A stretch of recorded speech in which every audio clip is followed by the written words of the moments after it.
omusambi wa klabu ya Manchester City era nga nzaalwa za Ivory Coast Yaya Toure avuddeyo ne yeetondera omutendesi we Jose Pep Guardiola nga yatendeka klabu ya Manchester City.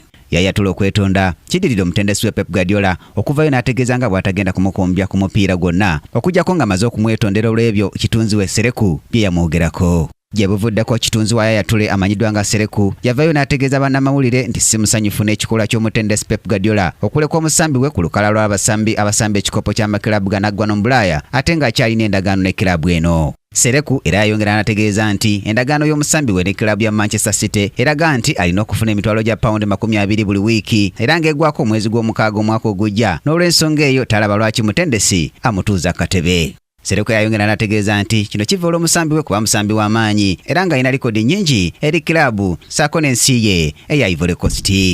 Ye Guardiola yali omutendesi wa Barcelona mu kiseera Yaya Toure bwe yali atundibwa mu Manchester City mu mwaka gwa 2010 yavayo n'ayambalira Sereku n'amulagira okumwetondera mbagirawo awatali ekyo si wakuddamu kukombya ku musambi we Yaya Toure mupiira gwonna akagube gw'embuzi.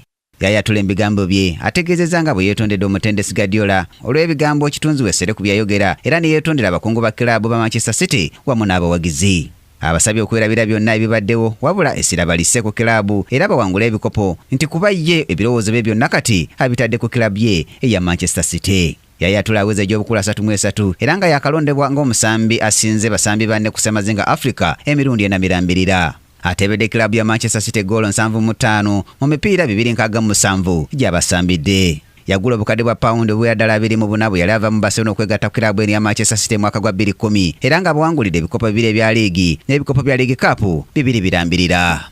Brian Katende mu byamizannyo, Kingdom TV amalindirire. This is Kingdom TV.